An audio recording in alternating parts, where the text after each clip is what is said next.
Morning बच्चों, कैसे हो? देखिए बेटा, आज अपन टॉपिक स्टार्ट करेंगे एसएचएम के बारे में। ठीक है, सरल आवर्त गति मतलब सिंपल हार्मोनिक मोशन। क्या होता है बच्चों सिंपल हार्मोनिक मोशन? जैसे कि अगर कोई पार्टिकल और कोई कण है या कोई वस्तु है, वो अपने एक निश्चित बिंदु के सापेक्ष एक फिक्स पॉइंट के सापेक्ष बच्चों ऊपर नीचे मोशन कर रही है या दाएं बाएं गति कर रही है, ठीक है, तो उसकी गति को हम क्या बोलते हैं बच्चों? दोलन गति बोलते हैं। ठीक है, दोलन गति बोलते हैं या कहते हैं आवर्त गति बोलते हैं। मतलब पार्टिकल अगर एक निश्चित समय पे अपनी एक निश्चित टाइम पे पुनरावृत्ति कर रहा है अपनी स्थिति की, ऐसे कर रहा हो या ऐसे कर रहा हो, एक निश्चित समय पर अपने स्थिति को दोहरा रहा है, तो हम क्या बोलेंगे? आवर्त गति बोलेंगे। ठीक है, और बच्चों यहाँ पे अगर बच्चों यहाँ पे समझे, अगर पार्टिकल पे लगने वाला बल, जो है, जैसे पार्टिकल माध्यावस्था है, इससे दूर जा रहा है, तो इस पे ये पार्टिकल जा रहा है, इस पे लगने वाला बल अगर विपरीत दिशा में है और जैसे दूर जाते आ रहा है बल का परिमाण बढ़ रहा है, अर्थात बल का मान विस्थापन x के सीधे समानुपाती है परंतु विपरीत दिशा में लग रहा है बल। ठीक है, या अगर पार्टिकल बच्चों एक वक्र पथ के अनुसार घूम रहा है तो उस पे बल की जगह बलागुण लग रहा होगा। इस बलागुण का मान अगर उसके कोणीय विस्थापन के समानुपाती है तथा विपरीत दिशा में लग रहा है, तो उस प्रकार की दोलन गति को हम क्या बोलते हैं? सरल आवर्त गति बोलते हैं, एसएचएम। मतलब हर आवर्त गति या कहते हैं हर दोलन गति एसएचएम हो ऐसा जरूरी नहीं है।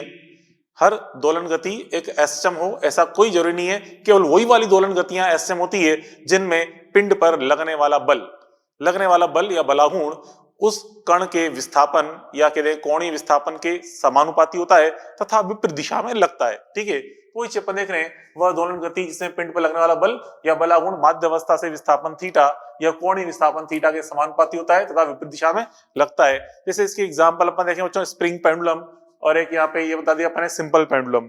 ठीक है, ये तो रेखीय एसएचएम का उदाहरण है और एक कोणीय एसएचएम। मतलब बच्चों कण अगर गति कर रहा है, उस गति में कण का पथ अगर रेखीय, एक रेखीय पथ पर लेफ्ट राइट या अप डाउन मोशन कर रहा है, ठीक है, जहां पे एफ समानुपाती -x आ रहा है, उसे हम क्या बोलते हैं? रेखीय एसएचएम। और कण अगर एक वक्र पथ के अनुदिश एक जैसे चाप पे गति कर रहा है या इस प्रकार से घूम रहा है, इस प्रकार से घूम रहा है, ठीक है, एक कोणीय रूप में गति कर रहा है, तो उस केस में यहाँ पे इसको हम क्या बोलेंगे? कोणीय एसएचएम बोलेंगे। ठीक है, तो ये रेखीय एसएचएम का उदाहरण हो गया सिंपल स्प्रिंग पेंडुलम, और ये सिंपल पेंडुलम किसका एग्जांपल हो गया? कोणीय एसएचएम का। ठीक है, और भी कई सारे एग्जांपल्स हैं, वो आगे अपन पढ़ेंगे, ये के एग्जांपल में लिख दिए। अब बच्चों यहाँ पे क्या देखिए, अभी यहाँ पे कण अभी इस स्थान पे प्रारंभिक स्थिति, इसे बोलते हैं माध्यावस्था। इसको मैंने नीचे यहाँ तक लेके आया, इस बिंदु तक लाके खींच के छोड़ेंगे तो छोड़ते ही इस प्रकार से एसएचएम चालू कर देगा। ठीक है, ये क्या कहलाएगा? इसका आयाम। मतलब माध्यावस्था से अधिकतम दूरी क्या कहलाती है? आयाम कहलाती है। तो बच्चों देखो, अभी इसको में अभी कण नीचे जा रहा है, कंटिन्यू एसएचएम कर रहा है, ये कण धीरे नीचे जा रहा है, तो किसी स्थान में मालूम यहाँ पहुंचा इस जगह, तो इसकी यहाँ तक दूरी क्या है बच्चों? x है, तो ये कण नीचे जा रहा है x, लेकिन इस पे बल कहाँ लग रहा है? ऊपर दिशा में, क्योंकि कण रुकेगा फिर वापस ऊपर आएगा। तो कण का विस्थापन तो मान लो किसी क्षण नीचे की ओर है, तो बल कहाँ लग रहा है? ऊपर की ओर। तो हम देख रहे हैं इसकी आवश्यक शर्त क्या है? एफ वेक्टर समानुपाती क्या होता है? -x vector. यहाँ इस एफ को क्या बोलते हैं बच्चों? प्रत्यानयन बल बोलते हैं। ठीक है, प्रत्यानयन बल, तो यहाँ पे समानुपाती चिन्ह हटाएं तो क्या जाएगा? -kx। मतलब F vector equal to -kx vector, जहां k प्रत्यानयन बल नियतांक है। ठीक है, प्रत्यानयन बल नियतांक। हाँ ठीक है, यहाँ बच्चों ये जो हमने स्प्रिंग पेंडुलम शो कर रखा है, ये स्प्रिंग पेंडुलम दर्शा रखा है, तो यहाँ पे इस जगह एफ जो है वो स्प्रिंग बल को दिखाएगा। ये तो इस एग्जाम्पल में स्प्रिंग बल को बता रहा है, लेकिन आपसे कहा मैंने रेखीय एसएचएम का ये एग्जाम्पल नहीं, कई सारे एग्जाम्पल हैं। जैसे कि मान लो बच्चों, एक पानी में कोई पिंड तैर रहा है, लकड़ी का गुटका तैर रहा है, अपन ने उसको हल्का दबा के छोड़ा तो गुटका ऊपर नीचे इस प्रकार से एसएचएम चालू करता है। ठीक है, यहाँ पे ऊपर नीचे एसएचएम चालू करता है, तो यहाँ भी इस पे लगने वाला जो बल है एफ बराबर क्या होगा? -kx के अनुसार वेरी करेगा। ठीक है, अब यहाँ पे इस एफ को हम यहाँ पे जो बोलेंगे, यहाँ पे जो एफ है ये एक उत्प्लावन बल के रूप में एफ लग रहा होता है। वो क्यों लगता है, कैसे लगता है, वो आगे जाएगा। लेकिन यहाँ पे इस केस में एफ यहाँ पे किसको बता रहा है? स्प्रिंग बल को। तो हर अलग अलग रेखीय एसएचएम में ये जो प्रत्यानयन बल है अलग अलग प्रकार के बल के बराबर होता है। ठीक है, जैसे यहाँ पे स्प्रिंग बल के बराबर होगा, और जो गुटका एसएचएम कर रहा है उसमें वो एक तरह से उत्प्लावन बल के रूप में भी आ जाएगा। तो क्या मतलब है, कैसे कई सारे बल आएंगे। तो यहाँ पे देखिए, ऐसे ही ये पेंडुलम है, इसको मैक्सिमम यहाँ तक लाके छोड़ा तो इस प्रकार से ये चालू कर देगा कोणीय एसएचएम। ये क्या बनेगा? इसका अधिकतम कोणीय विस्थापन, मतलब आयाम, कोणीय आयाम। और अभी किसी क्षण यहाँ पे ये यहाँ तक थीटा विस्थापित हुआ है, तो जैसे इधर जा रहा है इसे बलागुण का लग रहा है नीचे की तरफ। क्यों? क्योंकि mg का जो एक साइन थीटा घटक आता है वो उसको वापस नीचे की ओर लाने की कोशिश करता है। ठीक है, जिससे वापस ये नीचे आता है। ठीक है, तो ये बलागुण टो समानुपाती क्या है बच्चों? -थीटा, या यहाँ पे प्रोपोर्शनल साइन हटाएं तो माइनस सी थीटा बन जाएगा। इस सी को बोलते हैं प्रत्ययन बलागुण नियतांक या ऐठन गुणांक भी बोलते हैं। ठीक है, तो ये चीज अपन देखी। चलो इसको थोड़ा और आगे समझाऊंगा आपको मैं इस जगह। यहाँ बच्चों इसमें ये अपन ने जो इक्वेशन लिखी है f बराबर माइनस के एक्स, ठीक है, f बराबर माइनस के एक्स में यहाँ जो k है, इस k का मान क्या होता है, here k is equal to होता है बच्चों m ओमेगा स्क्वायर। ये फॉर्मूला होता है k का मान m ओमेगा स्क्वायर के बराबर होता है, k का मान m ओमेगा स्क्वायर। ठीक है, और बच्चों यहाँ पे k बराबर m ओमेगा स्क्वायर है। ठीक है, ऐसे बच्चों यहाँ पे हम देखें, और जो ओमेगा होता है, जहां ओमेगा किसको बता रहा है, दोलन आवृत्ति को, सॉरी कोणीय आवृत्ति को, जिसका मान होता है ओमेगा बराबर 2 पाई अपॉन कैपिटल टी, जिसे हम लिखते हैं 2 पाई एन, लिखते हैं 2 पाई एन। ठीक है, ओमेगा तो यहाँ पे क्या है, कोणीय आवृत्ति, और एन को बोलते हैं दोलन आवृत्ति। ओमेगा कोणीय आवृत्ति है जिसका मात्रक होता है रेडियन प्रति सेकंड। ठीक है, और एन यहाँ पे दोलन आवृत्ति है जिसका मात्रक होता है हर्ट्ज। ठीक है, ऐसे बच्चों यहाँ पे अगर इधर देखना चाहो तो इधर क्या हो जाएगा बच्चों, यहाँ पे देखिए तुलना करके अपन आराम समझ सकते हैं, सी बराबर है, देखो बच्चों m ओमेगा स्क्वायर, आप जानते हो m रेखी गति में जो काम द्रव्यमान करता है वही कोणीय गति में कौन करता है, बलागुण। ठीक है, सॉरी बलागुण नहीं, जड़ता गुण, जड़ता गुण। तो यहाँ पे ये समीकरण बन जाएगी, m की जगह लिख दो आई ओमेगा स्क्वायर, तो c बराबर क्या होता है बच्चों, आई ओमेगा स्क्वायर। ठीक है, मतलब जो रेखी गति में k होता है वो कोणीय गति में c होता है, जो यहाँ पे m होता है वो यहाँ पे i होता है, और ओमेगा तो खैर कोणीय आवृत्ति है, वो तो ओमेगा ही रहेगी। अब बच्चों यहाँ भी खैर वही है, ओमेगा बराबर 2 पाई अपॉन कैपिटल टी, या कहते हैं 2 पाई एन। ठीक है, 2 पाई एन, इस प्रकार से ये सूत्र होता है, पता होना चाहिए हमें। अब यहाँ पे इसके अंदर देखें आगे अगला स्टार पॉइंट ग्रुप में, तो जो यहाँ पे मैंने भी फॉर्मूला लिखा f बराबर माइनस के एक्स, समझना f बराबर माइनस के एक्स। इस f को लिखता हूं मैं मास इंटू एक्सलेशन, लिखते हैं द्रव्यमान इंटू त्वरण, और k का मान क्या लिखा अपन ने, m ओमेगा स्क्वायर। ये k का मान लिख दिया मैंने m ओमेगा स्क्वायर, और ये x सही। और जो m से तो खैर m कट गया। ठीक है, अब जो त्वरण a है, त्वरण को अपन ने लिखा था रेखी, अपन ने 1D मोशन पढ़ा था आपने, तो a को क्या लिखा था अपन ने, त्वरण को हम लिखा था d square x upon dt square, मतलब विस्थापन का 2 बार अवकलन कर दें तो क्या बन जाता है, त्वरण बराबर माइनस ओमेगा स्क्वायर एक्स। ठीक है, होगी। अब इस चीज को उठा के इधर ले आए तो उठा के यहाँ लेके आएंगे तो क्या आएगा, D square x upon d t square plus omega square x बराबर 0। तो चो इसे बोलते हैं हम रेखीय सिस्टम की अवकलन समीकरण। क्या बोलते हैं, अवकलन समीकरण। ठीक है, ऐसे बच्चों यहाँ पे हम इधर भी निकाल सकते हैं अवकलन समीकरण, जैसे f बराबर माइनस के एक्स था, यहाँ पे टॉ बराबर माइनस सी थीटा से स्टार्ट करिए। ठीक है, जो बच्चों यहाँ पे f बराबर m a होता है, यहाँ पे टॉ बराबर क्या होता है, आई अल्फा, पढ़ाई आपने घूर्णन गति में, रोटेशन मोशन में। ठीक है, माइनस c तो अपन ने देखा क्या लिखा था, c को बच्चों आई ओमेगा स्क्वायर, और ये थीटा आई से आई उड़ा दो, अल्फा ये क्या होता है, D square theta upon d t square. ठीक है, कोणीय त्वरण को हम लिखते हैं यहाँ पे कोणीय विस्थापन का 2 बार अवकलन बराबर माइनस ओमेगा स्क्वायर थीटा, इसको उठा के ले आएंगे तो D square theta upon d t square plus omega square theta बराबर 0। ये क्या होगा, इसकी कोणीय सिस्टम की अवकलन समीकरण। ठीक है, अवकलन समीकरण हो गई कोणीय सिस्टम की अवकलन समीकरण। क्लियर, ये चीज अपन देखी। ये बच्चों यहाँ पे ये जो m दिख रहा है यहाँ पे देखिए, अब समझो यहाँ पे तो अवकलन समीकरण अपन लिख दी। अभी आपको मैंने यहाँ बताया कि k का मान कितना है, m ओमेगा स्क्वायर। ठीक है, जैसे यहाँ लिखा था अपन ने k बराबर m ओमेगा स्क्वायर लिखा है। ठीक है, k बराबर m ओमेगा स्क्वायर। तो यहाँ से अगर अपन देखें ओमेगा का मान निकालना चाहें तो ओमेगा बराबर क्या होता है, root of k by m। ठीक है, k बराबर लिखा अपन ने m ओमेगा स्क्वायर, या कहते हैं ओमेगा बराबर root of k by m ये होता है। तो अगर इसका आवर्तकाल पूछ ले आपसे कि आवर्तकाल क्या होगा, तो चो इसलिए आवर्तकाल निकालना चाहें तो t बराबर 2 पाई अपॉन ओमेगा होता है। देखिए ओमेगा बराबर लिखा 2 पाई अपॉन t, तो t बराबर 2 पाई अपॉन ओमेगा, ત્યાં से ओमेगा मान रख दो तो क्या आएगा 2 pi root of m upon k। ये सूत्र है इसके आवर्तकाल का। ठीक है, ये इसके आवर्तकाल का सूत्र है। मतलब ये पॉइंट चाहो तो उसको पहले लिख दो, इसको बाद में लिख देना, क्योंकि अपन ने इस सूत्र से ही ये निकाला है, तो इसको ऊपर लिख देना, इसको नीचे लिख देना, उससे कोई फर्क नहीं पड़ता। ऐसे बच्चों यहाँ पे इसके लिए अपन देख लें, मतलब जो अपन ने ये सूत्र लिखा था यहाँ से अपन निकालें, c बराबर लिखा अपन ने आई ओमेगा स्क्वायर, ત્યાં से बच्चों ओमेगा बराबर क्या आएगा, ओमेगा बराबर root of c upon I. ठीक है, तो इसलिए बच्चों यहाँ पे अगर आवर्तकाल निकालें तो t बराबर 2 पाई अपॉन ओमेगा होता है। ठीक है, आवर्तकाल का मान 2 पाई अपॉन ओमेगा, ત્યાં से क्या जाएगा 2 pi root of I upon C. ठीक है, ये आवर्तकाल का फॉर्मूला हो गया कोणीय सिस्टम में। मतलब बच्चों कोई पिंड अगर रेखीय सिस्टम कर रहा है हमें उसके यहाँ पे इसका प्रत्यानयन बल नियतांक k का मान पता है, k का मान पता है, ठीक है, और उसका पिंड का द्रव्यमान पता है, तो हम इस सूत्र में रख देंगे m और k का मान, हमें क्या पता चल जाएगा, उसके दोलन का आवर्तकाल पता चल जाएगा, ठीक है। ऐसे ही यहाँ बच्चों अगर कोई पिंड इस प्रकार से कोणीय स्टेम कर रहा है, हमें उसका जड़ता गुण पता है और उसके ऐंठन गुणांक c का मान पता है, तो इस सूत्र में रख देंगे, हमें क्या पता चल जाएगा, उसका दोलन का आवर्तकाल पता चल जाएगा, ठीक है। तो बच्चों इस चैप्टर में कई जगह आवर्तकाल पूछे जाएंगे आपसे, तो ये एक ट्रिक हो गई, कई सारे आगे क्वेश्चन सॉल्व करेंगे, इसी ट्रिक से अपन उसके आवर्तकाल निकालेंगे, देखना आगे आएगा। देखिए अब यहाँ पे ये तो अपन ने पढ़ी, अपन ने अवकलन समीकरण, अब इसकी जो समाकलन समीकरण होती है क्या होती है, देखिए समाकलन या विस्थापन समीकरण बोलते हैं उसको, समाकलन या विस्थापन समीकरण। समाकलन या विस्थापन समीकरण लिखते हैं बच्चों, x बराबर x not sign omega t plus five, ये लिखते हैं समाकलन समीकरण, x बराबर x not sign omega t plus five. ऐसे बच्चों यहाँ पे जो इसकी समाकलन समीकरण हो जाएगी, समाकलन या विस्थापन समीकरण, समाकलन या विस्थापन समीकरण जो होती है क्या बनेगी बच्चों, देखो यहाँ पे जो x है, यहाँ पे थीटा होता है, सॉरी हाँ थीटा होता है, थीटा बराबर क्या जाएगा, theta naught sign omega t plus five, sign omega t plus five हो जाएगा। अब बच्चों देखिए यहाँ पे ओमेगा टी प्लस फाइव, ये जो चीज है, ये ओमेगा टी प्लस फाइव, ये इसे क्या बोलते हैं बच्चों, इसे बोलते हैं कला, ठीक है, किसकी, x की कला बोलते हैं, कला बोलते हैं इसको, कला बोलते हैं इसको हम, ये x की कला है, ठीक है, मतलब विस्थापन की कला। और यहाँ पे ये जो फाई है, इसे क्या बोलते हैं, प्रारंभिक कला,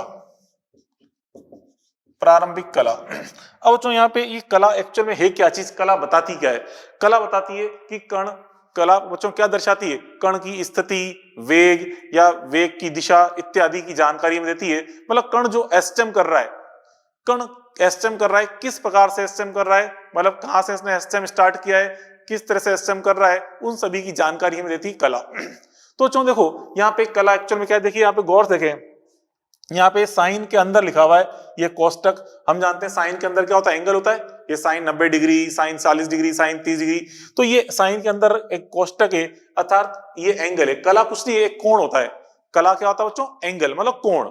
तो ये कोण हमें वेग की या इसकी विस्थापन की जानकारी किस प्रकार से देता है, तो समझें इसको। देखिए जब बच्चों कोई भी कण ने एस्टेम किया, ठीक है, एक चक्र पूरा किया अपना, एक चक्र, तो एक चक्र का मतलब क्या होता है, पूरा कितने एंगल कंप्लीट हुआ, 2 पाई एंगल। हम जानते हैं एक चक्र में बच्चों 360 डिग्री एंगल होता है, ठीक है, तो हम बोलेंगे कण ने एस्टेम किया, मतलब पूरा उसने जो चक्र पूरा किया, एक 2 पाई रेडियन तक उसने अपना साइकिल कंप्लीट किया। तो बच्चों देखिए जैसे कि बॉडी है, ये बॉडी यहां से इसने एस्टेम स्टार्ट किया, इस पॉइंट से ये पहले नीचे जा रही है, फिर ऊपर आई, फिर इधर गई, फिर वापस यहाँ आई, तो इसका एक चक्र पूरा हो गया, ठीक है। तो जो हम जानते हैं एक चक्र में पूरा एंगल कितना होता है, 2 पाई रेडियन, तो हम बोलेंगे इसने कुल कितना कला अपनी कंप्लीट कर ली, इसने कुल अपनी 2 पाई कला पूरी कर ली, ठीक है। अब उसके 4 टुकड़े कर दें, 4 टुकड़े कर देंगे तो कैसे, देखिए यूं समझो, यहां से यहां तक गया एक टुकड़ा, यहां तक दूसरा टुकड़ा, फिर यहां तक तीसरा टुकड़ा, फिर यहां तक चौथा टुकड़ा, तो 4 टुकड़े अपन ने कर दिए इसके। तो 360 डिग्री के 4 टुकड़े करें तो कितना आता है, 90 डिग्री। तो हम यूं समझ सकते हैं कि यहां से लेकर अभी कण यहाँ पे था, ये माध्यावस्था पे था, माध्यावस्था बच्चों उसकी कला बोलते हैं अपन जीरो बोलते हैं, 0 डिग्री या 0 रेडियन, तो माध्यावस्था पे इसकी कला कितनी है, 0। तो जब यहाँ पहुंचा इसकी कला कितनी हो गई, 90 डिग्री, मतलब π/2 रेडियन। फिर यहाँ पहुंचा कला कितनी हो गई, पाई रेडियन, ठीक है, मतलब यहाँ पे कितनी हो गई, पाई रेडियन। फिर यहाँ पहुंच गया कितनी हो गई, 3 π/2 रेडियन। फिर यहाँ पहुंची, यहाँ कितनी हो गई, 2 पाई रेडियन, मतलब इसने अपना एक चक्र पूरा कर लिया, इसने अपनी कितनी कला कंप्लीट कर ली, 2 पाई कला कंप्लीट कर ली। तो इसका मतलब बच्चों अब देखिए हम अभी कहते कर्ण यहाँ पर है, तो इसका मतलब अभी अगर कर्ण मान लो इस कर्ण ने एस्टेम स्टार्ट किया, यहां से स्टार्ट किया इस जगह से, तो हम बोलेंगे कि अभी इस कर्ण की प्रारंभिक कला क्या है, क्या है, 0, मतलब जहां से इसने एस्टेम स्टार्ट किया है वो स्थिति कौन सी है, 0 रेडियन। अगर कर्ण यहां से एस्टेम स्टार्ट कर रहा होता इस चरम अवस्था से, तो हम बोलते इसकी कला कितनी है, 90 डिग्री, ठीक है, मतलब π/2। तो कर्ण अगर माध्य अवस्था से एस्टेम स्टार्ट कर रहा है तो हम क्या बोलेंगे, इसकी प्रारंभिक कला कितनी है बच्चों, 0। और अगर कण चरम अवस्था से एस्टेम स्टार्ट कर रहा है तो हम बोलेंगे इसकी प्रारंभिक कला कितनी है, π/2 है। तो इस तरह से हमें ये इसकी स्थिति की जानकारी पता चलती है कला के अनुसार। और जो कण लगातार मोशन कर रहा है तो इसकी जो कला है लगातार चेंज हो रही है समय के साथ साथ, तो उसकी कुल कला कला जो है, इसी कला समय के साथ साथ चेंज हो रही है। तो हम देख रहे हैं ना यहाँ पे ω t + 5, ये जो ओमेगा टी प्लस फाइव है ये टी के पदों में, अर्थात कला का मान समय के साथ साथ चेंज हो रहा है। ठीक है, आई बात समझ में? कला किसे कहते हैं अपन? ये एक एंगल होता है जो कण की स्थिति के बारे में हमें जानकारी दे रहा होता है। ठीक है, तो ये समाकलन समीकरण हुई और थोड़ा सा कला के बारे में समझा दिया आपको मैंने। चलो एक एग्जांपल देखें इस अवकलन समीकरण पे। एग्जांपल देखिए, कुछ इस तरह से एग्जांपल है कि आपसे कहा जाए यदि यहाँ पे अवकलन समीकरण मतलब किसी एसएम की अवकलन समीकरण ये रखिए for d square x upon d t square plus x plus 2 is equal to 0, तो आपको इसका आवर्तकाल बताना है क्या होगा, इस एसएम का आवर्तकाल बताना है क्या है। तो यहाँ पे अब देखिए, यहाँ बच्चों इसमें ये अवकलन समीकरण है। ठीक है, तो अवकलन समीकरण में जैसे यहाँ देखा था अपन ने, क्योंकि एक्स के पदों में दे रखी है तो जरूर ये रेखीय एसएम की बात कर रहा है। तो यहाँ पे गौर से इस अवकलन समीकरण में D square x upon d t square के आगे गुणनफल कितना है? 1 है, 1 है। तो इसका गुणनफल अगर 1 होता है तो उस समय एक्स का जो गुणनफल है वो किसको बताता है? ओमेगा स्क्वायर को। तो ये चीज आप याद रखें कि अवकलन समीकरण में D square x upon d t square गुणनफल अगर 1 हुए तो उस समय एक्स का गुणनफल क्या होता है? Omega square. तो यहाँ पे इसका गुणनफल 4 है, तो हम इसको 1 बनाने के लिए पूरी समीकरण में किसका भाग लगा दें? 4 का भाग लगा दें। तो 4 का भाग लगाएंगे तो क्या आएगा? D square x upon d t square plus यहाँ 1/4 एक्स हो जाएगा, फिर यहाँ 2/4 मतलब 1/2 हो जाएगा बराबर 0। तो अब इसकी तुलना करें हम इस समीकरण से, तो यहाँ पे देखिए D square x upon d t square का गुणनफल लेके तो एक्स का गुणनफल हो जाएगा ओमेगा स्क्वायर को, ये बताएगा ओमेगा स्क्वायर। और बोलो यहाँ पे इसके बाद तो कुछ भी नहीं है, यहाँ पे 1/2 कैसे आ रहा है, तो इसका क्या करें? तो बेटा कोई दिक्कत नहीं है, जो भी एक्स्ट्रा यहाँ पे कांस्टेंट होता है ना उस पर आपको ध्यान देने की जरूरत बिल्कुल नहीं है। ठीक है, केवल आपको D square x upon d t square और जो एक्स है केवल इन राशियों को देखना है। आगे जो कांस्टेंट चाहे 0 हो, चाहे 1 हो, चाहे 2 हो, उससे हमें कोई मतलब नहीं होता। हमें आवर्तकाल ज्ञात करना है तो आवर्तकाल के लिए जिम्मेदार केवल ये 2 चीजें होती हैं। ठीक है, उससे अपन पता कर सकते हैं। तो देखिए ओमेगा स्क्वायर यहाँ पे बच्चों 1/4 है, तो यहाँ से ओमेगा का मान कितना आएगा? 1/2। ओमेगा यहाँ पे 1/2 आएगा। तो यहाँ से अब देखें टाइम पीरियड निकालें टी, और जो टी बताया था आपको ने, टी बराबर क्या होता है? 2 पाई अपॉन ओमेगा। तो यहाँ से ओमेगा मान रख दो, कितना है? 1/2 रख दिया तो कितना हो गया? 4 पाई सेकंड। ठीक है, 4 पाई सेकंड। अब जो यहाँ पे देखिए पाई का मान 3.14, तो यहाँ पे गुणा कर देंगे तो 12.56 सेकंड। तो ये भी करेक्ट आंसर है 12.56, या 4 पाई बोला जाए ये भी करेक्ट है। ठीक है, तो इस प्रकार से अपन ने ये एसएम के प्रकार देखे और एसएम की कुछ बेसिक जानकारियां अपन ने ये देखी। ठीक है, बात पहले पढ़ी। तो जो अब जो यहाँ पे हम विस्थापन समीकरण को थोड़ा डिटेल में स्टडी करते हैं। ठीक है, डिटेल में पढ़ते हैं विस्थापन समीकरण क्या है। देखिए बच्चों, इस प्रकार बच्चों कण यहाँ पे लेफ्ट राइट एसएम कर रहा है इस प्रकार से। ठीक है, एक्स अक्ष के अनुसार यहाँ पे पार्टिकल एसएम कर रहा है। ठीक है, तो बच्चों जब यहाँ पे पार्टिकल इस जगह था तब अपन ने अपनी घड़ी स्टार्ट कर दी। ठीक है, कब स्टार्ट करी? जब पार्टिकल इस अवस्था पे था। तो हम क्या बोलेंगे कि एसएम कहां से स्टार्ट हुई? यहां से, ऐसा हम कहेंगे।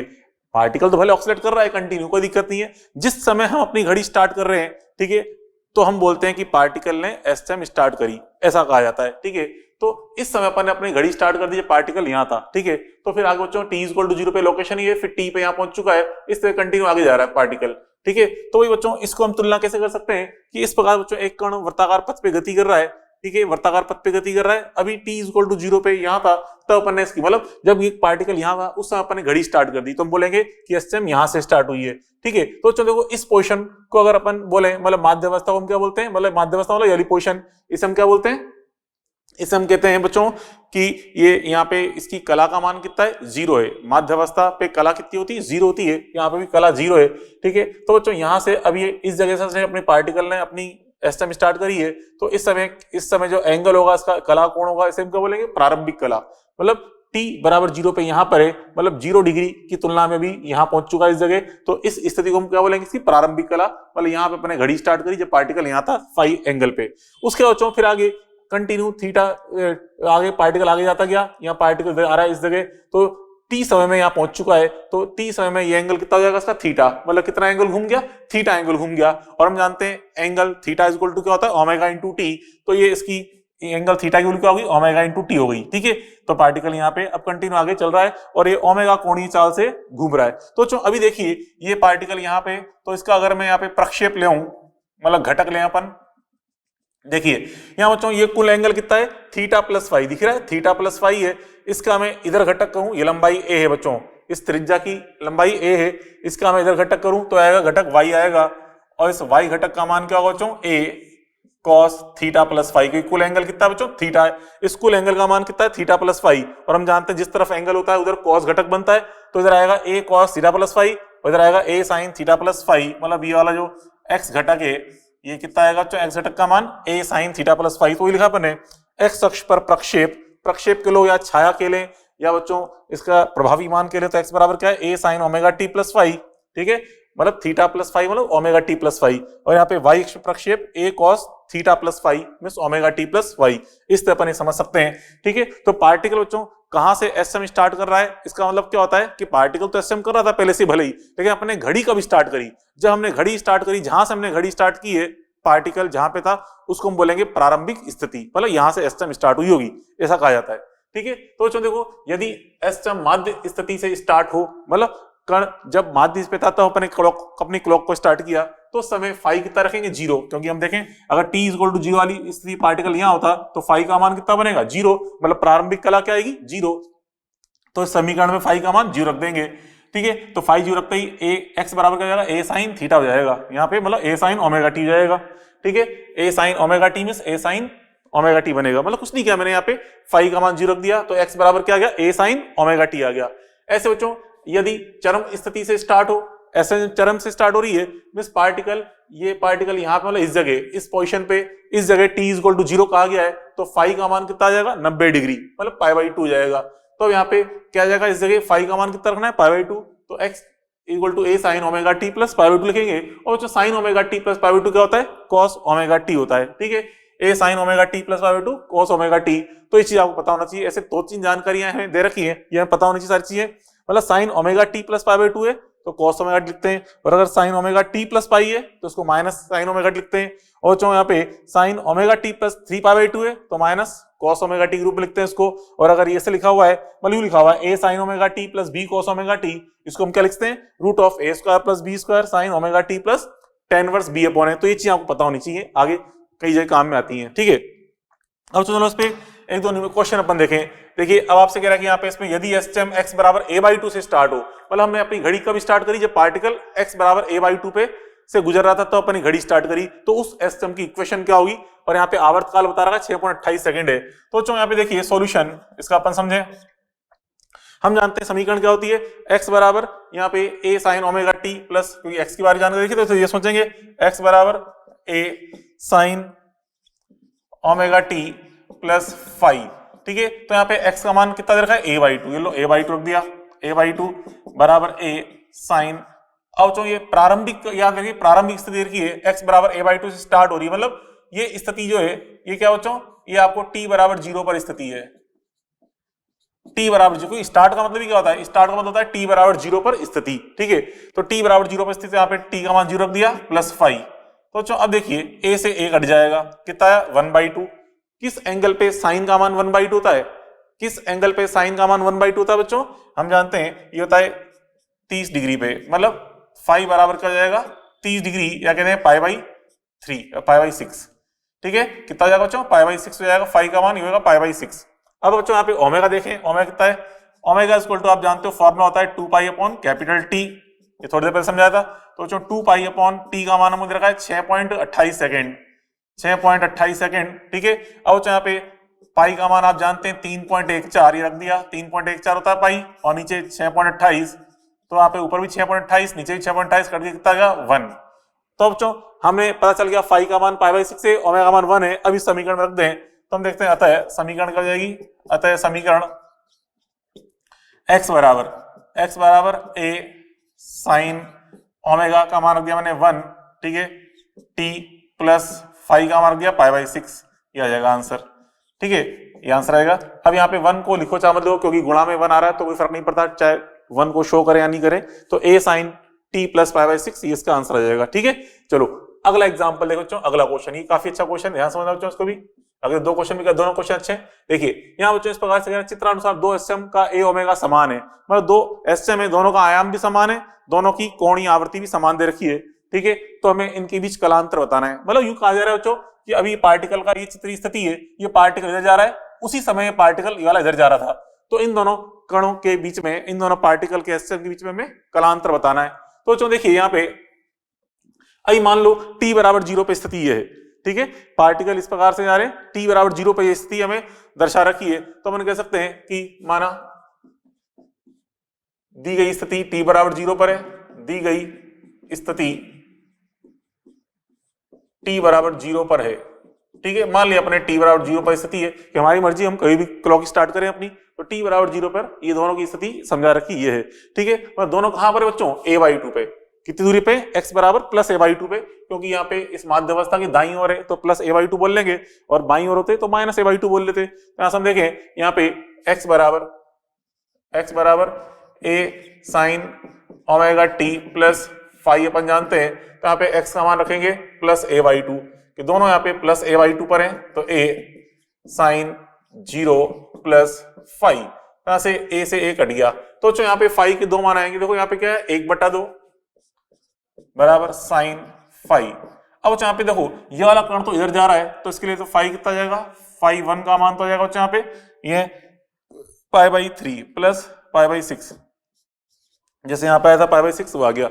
और जो दूसरा कण यहाँ पे इधर जा रहा है, तो देखिए बच्चों गौर से, यहाँ से हम जानते हैं ये स्थिति को बोलते हैं 0 डिग्री वाली स्थिति, ठीक है, 0 डिग्री वाली स्थिति यहाँ से इधर जाता है, धीरे धीरे इसका फाई मतलब कला कितनी होती है, यहाँ पे पहुंच के 90 डिग्री होती है कला, फिर यहाँ से लौट के इधर आ रहा है, तो धीरे धीरे यहाँ पहुंच कितनी होती है 180 आती है कला। तो देखिए अभी पार्टिकल यहाँ पर है, मतलब ये किधर जा रहा है 180 डिग्री की तरफ जा रहा है, तो 180 डिग्री से थोड़ा पीछे, कितना पीछे, a/2 का मतलब कितना होता है यहाँ पे कला का मान 30 डिग्री, मतलब अभी ये यहाँ से 30 डिग्री पीछे 180 डिग्री से, 180 डिग्री से 30 डिग्री पीछे है, ठीक है। यहाँ हम कह दें कि φ2 का मान क्या जाएगा, φ2 बराबर 180 से 30 डिग्री पीछे है, मतलब पाई से π/6 पीछे है, तो कितना है 5 π/6, ठीक है। तो यहाँ पे हमें दोनों की कला पता चलेगी, एक की तो है π/6 और एक की कितनी है 5 π/6। अब हमें निकालना है कलांतर, इसलिए बच्चों यहाँ पे हम निकालेंगे डेल्टा फाई।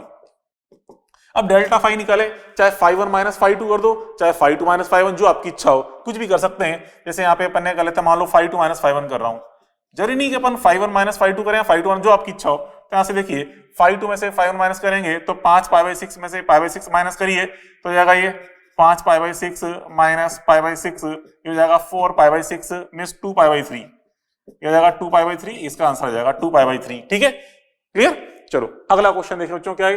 अगला क्वेश्चन इस प्रकार से कह रहा है कि दो कण इस प्रकार से गति कर रहे हैं, ठीक है, ये दोनों का आयाम भी समान है, ठीक है, दोनों का आयाम समान है, एक कण ये रहा, एक कण ये रहा, चित्रानुसार दो कण समान आयाम और ओमेगा समान ओमेगा से अनुसार एसएम कर रहे हैं, उनके मध्य अधिकतम दूरी a है, अधिकतम दूरी a है, तो कलांतर बताना है डेल्टा फाई का मान क्या होगा। तो बच्चों देखो यहाँ पे सॉल्यूशन, इसको अपन देखें, यहाँ पे देखिए a का मान यहाँ पे हमें अधिकतम बता रखा है, दूरी का मान, ठीक है, तो आप देखें दूरी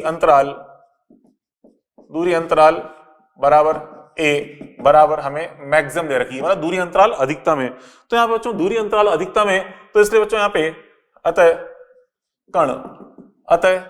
कण प्लस a/2 व माइनस a/2 पर होंगे। कैसे मैंने सोचा कि प्लस a/2 और माइनस a/2 पे होंगे, तो देखिए दिमाग लगाइए बच्चों, यहाँ पे देखिए हम जानते हैं, आप जानते हो अधिकतम चाल कहाँ पे होती है, माध्यावस्था पे। जैसे कण चरम पे जाता है तो उसकी चाल क्या होती है, घटती आती है, और चरम पे एक क्षण के लिए 0 बनती है, ठीक है। तो माध्यावस्था पे चाल अधिकतम है, मतलब माध्यावस्था से चरम की तरफ जा रहा है तो चाल का मान घट रहा है, ठीक है, और माध्य से बच्चों सॉरी चरम से माध्य की तरफ आ रहा है तो उसकी चाल क्या हो रही है, बढ़ रही है। तो यहाँ पे देखिए ये जगह ये कण कहाँ जा रहा है, ये वाला कण ये जा रहा है चरम की तरफ, माध्य की तरफ, तो इसकी चाल तो बढ़ रही है, और ये जा रहा है किधर, चरम की तरफ, इसकी चाल घट रही है। तो अभी इस क्षण देखो, इस क्षण में देखो ये इधर जा रहा है, इसकी चाल क्या हो रही है, कम होती जा रही है, और ये इसकी चाल फास्ट हो रही है, तो इनके बीच की दूरी क्या होगी, कम होती जाएगी, इनके बीच की दूरी घटेगी, क्योंकि ये वाला कण जो दूर जा रहा है इसकी स्पीड स्लो है, ये कण जो पास आ रहा है इसकी स्पीड फास्ट है, ठीक है, अर्थात अब इनके बीच की दूरी क्या होगी, घटेगी। तो इस समय जो स्थिति है मतलब a/2 वाली स्थिति, a/2 है, मतलब एक माध्य के दाईं ओर a/2 पे और एक बाईं ओर a/2 पे, तो इस समय इनके बीच की दूरी भी क्या है,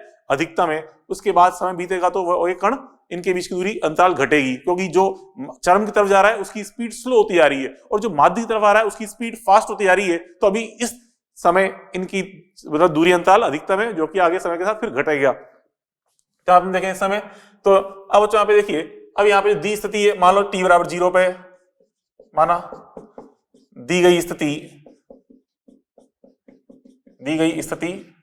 t बराबर 0 पर है, दी गई स्थिति t बराबर 0 पर है, ठीक है। हमें मान लिया अपने इस समय मैंने अपनी क्लॉक को स्टार्ट किया, तो t बराबर 0 पर स्थिति है। तो बच्चों देखिए, एक तो यहाँ पे कितना है प्लस a/2 और एक कितना है माइनस a/2, तो रख देंगे एक बार plus a/2 a sine 0 plus phi 1, ठीक है। तो a से a कट गया, कितना आएगा बच्चों प्लस 1/2 बराबर साइन फाई 1। तो बच्चों यहाँ पे फाई 1 का जो मान आएगा, फाई 1 का मान तो प्लस 1/2 है, प्लस 1/2 के लिए कितना होता है प्लस π/6, तो फाई 1 का मान तो कितना हो गया प्लस π/6। अब बच्चों आपके यार माइनस a/2 रखें, माइनस a/2 बराबर a साइन ओमेगा t का मान 0 रख दिया और ये फाई 2, ठीक है। तो यहाँ से a से कट गया, या माइनस का 1/2 बराबर साइन फाई 2। अब तो यहाँ पे इसमें देखिए माइनस 1/2 आ रहा है, मतलब यहाँ पे समझे, यहाँ पे देखो यूं समझ सकते हो बच्चों, यहाँ पे स्थिति ये यहाँ से बच्चों यहाँ सोचें ये पार्टिकल इधर जाके यहाँ पहुंचेगा तो 360 डिग्री हो जाएगा, मतलब पूरा एक चक्कर पूरा हो गया तो 360 डिग्री हो जाएगा। तो अभी ये स्थिति है, ये पार्टिकल भी कहाँ आ रहा है 360 डिग्री की तरफ आ रहा है।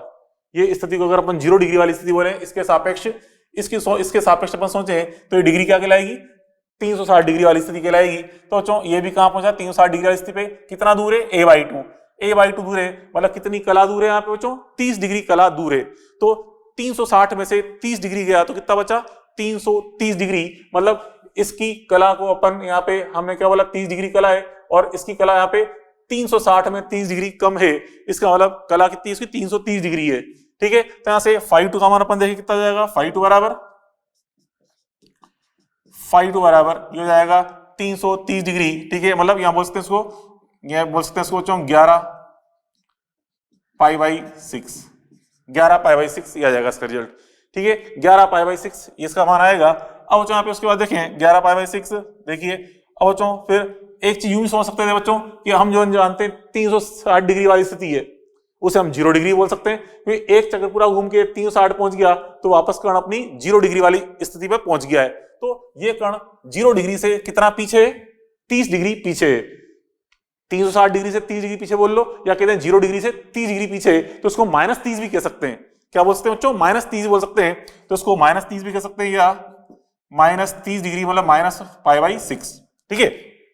अब यहाँ पे अपन निकालें कलांतर, ठीक है, कलांतर निकालेंगे। Now delta phi is equal to, और आपसे कहा मैंने चाहे फाई 1 माइनस फाई 2 करो या फाई 2 माइनस फाई 1, बात एक ही है। चलो यहाँ पे अपन फाई 1 माइनस फाई 2 कर लें, ठीक है।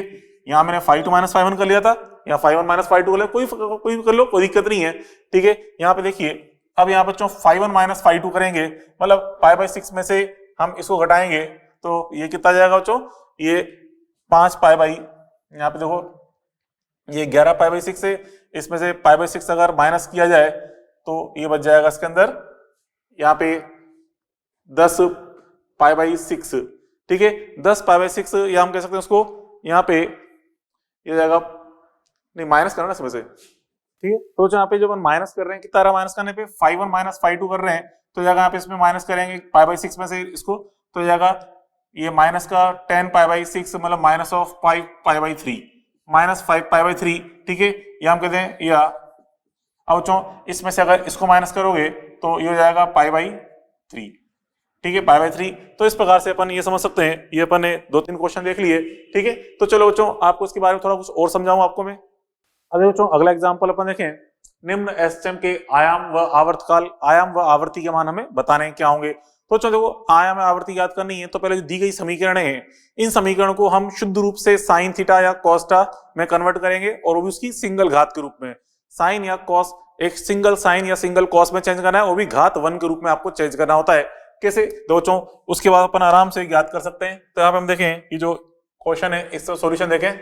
सॉल्यूशन फर्स्ट देखिए बच्चों, ये जो समीकरण आपको दे रखी है, क्या दे रखी है 10 sin 3πt cos 3πt आपको दे रखी है। तो बच्चों इसके लिए हमें सूत्र पता होना चाहिए, जैसे हम जानते हैं बच्चों, आपको पता ही है, यहाँ पे चलो उसको लिख रहा हूं मैं, से इसको 10 को तोड़ रहा हूं मैं इसे 5 इंटू 2 के रूप में, 2 sign 3 pi T cos 3 pi T. सोचिए मैंने ऐसा क्यों तोड़ा बच्चों? क्यों बच्चों देखो गौर से, 2 sign A cos A, 2 sign A cos A हम जानते हैं क्या होता है, कॉस 2 ए, सॉरी साइन 2 ए, 2 साइन थीटा कॉस थीटा क्या होता है, साइन 2 थीटा, तो उसको हम साइन 2 थीटा के रूप में चेंज कर लें तो जाएगा 5 साइन 6 पाई टी। ठीक है, क्यों? क्योंकि अपन जानते हो यहाँ पे ये साइन 2 थीटा का फॉर्मूला होता है, उसको हमने इस रूप में चेंज कर लिया। अब बच्चों यहाँ पे इसमें ये जो साइन के बाहर जो लिखा हुआ है ये किसको बता रहा है, आयाम ए को, ये तो उसका आयाम ए हो गया। और यहाँ पे जो टी का गुणनफल है ये किसको बताता है, ओमेगा को। साइन के बाहर जो गुणनफल है वो तो ए को बता रहा है, टी का अंदर गुणनफल जो है वो ओमेगा बता रहा है। फिर यहाँ पे अगर अपन आवर्ती निकालें तो इसलिए बच्चों आवर्ती तो एन बराबर क्या हो जाता है, ओमेगा अपॉन 2 पाई। तो ओमेगा यहाँ पे 6 पाई दे रखा है, ठीक है, बटे में 2 पाई करेंगे तो कितना आएगा, 3 हर्ट्ज। तो इसकी आवर्ती तो आ गई 3 हर्ट्ज, ठीक है, और आयाम कितना आ गया इसका, 5। ये अपन ने सॉल्व कर लिया। चलो अगला क्वेश्चन देखें। अगर हमें यहाँ पे बता रहा है 6 sign 10t plus 8 cos 10t, ये आपको दे रखा है। तो चलो यहाँ पे आप देखो, अभी थोड़ी देर पहले आपको समझाया था मैंने, जब भी कोई समीकरण दे रखी है आपको a sine omega t plus b cos omega t के रूप में, उसे हम क्या लिख लेते हैं, root of a square plus b square, फिर sine omega t plus tan inverse b upon a। ठीक है, तो उसी रूप में उसको मैं चेंज कर रहा हूं, तो जाएगा y equal to root of 6 square plus 8 square sine omega t plus tan inverse b upon a। तो b यहाँ पे 8 है, a यहाँ पे 6 है, 8/6। ठीक है, इस तरह से लिख लिया अपन ने। ये कितना हो गया, 10 साइन ओमेगा टी। अच्छा ओमेगा यहाँ पे कौन है, tan t है, तो यहाँ पे tan t के रूप में इसलिए tan t लिख दिया मैंने, tan t। ठीक है, ये tan t। अब यहाँ पे क्या होगा, साइन tan t प्लस, अब जो tan 8/6 है तो यहाँ से 8/6 को अपन काट दें तो यहाँ से 2 से कट जाएगा, ये तो 4, ये आ जाएगा 3। ठीक है, तो tan इनवर्स 4/3 का मान क्या होता है बच्चों, 53 डिग्री होता है। ये लिख दिया मैंने 53 डिग्री। ठीक है, ये वाली आ गई 53 डिग्री। अब यहाँ से बच्चों देखो, यहाँ पे ये tan t है, यहाँ पे tan t प्लस 53 डिग्री। ठीक है बच्चों, यहाँ पे अब ये साइन थीटा के जो बाहर गुणनफल है ये तो a को बता रहा है, और यहाँ पे ये जो t का गुणनफल है किसको बता रहा है बच्चों, ओमेगा को। जो t का गुणनफल है ओमेगा बता रहा है, यहाँ पे ओमेगा हो गया। अब यहाँ पे हमें फ्रीक्वेंसी फाइंड करनी है, तो n equal to omega upon 2 pi करेंगे, ओमेगा अपॉन 2 पाई। तो ओमेगा यहाँ पे 10 है, डिवाइड बाय 2 पाई किया तो कितना आ गया, 5/पाई हर्ट्ज, 5/पाई हर्ट्ज। ये लो इसकी आवृत्ति आ गई। उसका बच्चों फिर आप देखें थर्ड, जो थर्ड है यहाँ पे देखिए, थर्ड वाले में आपको देखा x equal to a sine square bt। ठीक है, ठीक है, ये सिंगल साइन के रूप में है, लेकिन घात यहाँ पे 1 नहीं है, पहले तो घात 1 बनानी पड़ेगी। इसके लिए बच्चों देखिए हमें ये फॉर्मूला सोचना पड़ेगा, ये जो cos 2 थीटा होता है, cos 2 थीटा का फॉर्मूला बचपन में आपने पढ़ा है, cos 2 थीटा इक्वल टू होता है बच्चों 1 - 2 साइन स्क्वायर थीटा।